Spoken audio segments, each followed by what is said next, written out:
2025년 12월 30일 화요일 시편 149편 1절에서 9절 말씀. 자기 백성을 기뻐하시는 하나님.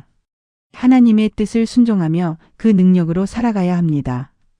시편 149편은 이스라엘 백성들이 가장 어둡고 고통스러운 시기를 지날 때 불렀던 찬양입니다.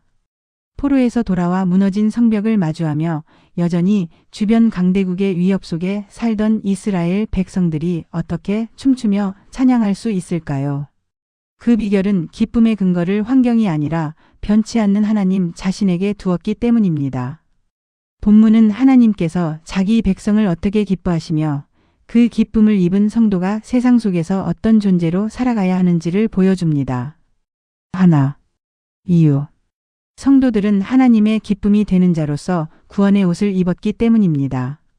성도가 삶의 자리에서 즐거워하며 새 노래를 불러야 하는 근본적인 이유는 우리의 존재 자체가 하나님의 기쁨이기 때문입니다.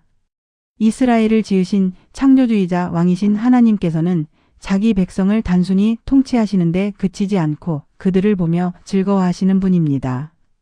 특히 고난과 비천함 속에 있는 겸손한 자들에게 구원이라는 가장 아름다운 옷을 입혀주셔서 그들의 지위를 회복시켜 주셨습니다. 성도의 찬양은 하나님이 자기 백성을 기뻐하신다는 믿음의 응답입니다. 둘. 특권. 성도들은 말씀의 승리를 선포할 수 있는 특권을 받은 자들입니다. 성도는 단순히 위로받는 존재에 머물지 않습니다. 하나님이 기뻐하시는 백성으로 부름받은 성도는 주 안에서 즐거워하며 세상을 이기는 특권을 가진 자들입니다. 성도의 입에는 하나님을 향한 높은 찬양이 있고 그 손에는 두 날 가진 칼인 하나님의 말씀이 들려 있습니다. 이는 성도가 세상의 거센 물결 속에서도 비굴해지지 않고 나님의 말씀으로 불의와 거짓을 분별하며 맞서도록 세워졌다는 뜻입니다. 성도는 매일 말씀으로 무장하고 말씀의 능력을 힘입어 세상을 향한 하나님의 뜻을 선포하며 살아가야 합니다. 셋. 영광. 성도들은 하나님의 영광을 드러내도록 세워진 존귀한 존재들입니다. 이스라엘 백성들은 세상의 눈으로 볼 때 포로에서 돌아온 미약하고 보잘것없어 보일지 모릅니다. 그러나 하나님께서는 그들의 기도와 찬양을 통해 열방의 악한 도모를 꺾으시고 하나님의 공의를 집행하십니다. 우리가 믿는 하나님은 우리를 승리로 이끄시고 하나님의 뜻이 역사 속에 드러나도록 성도를 세우시는 살아계신 왕입니다.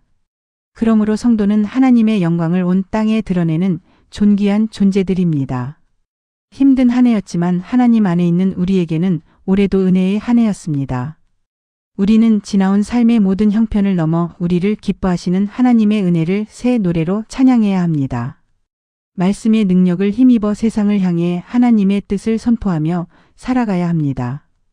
이 능력은 우리의 의지나 힘이 아니라 자기 백성을 기뻐하시며 끝까지 붙드시는 하나님의 능력에서 나옵니다.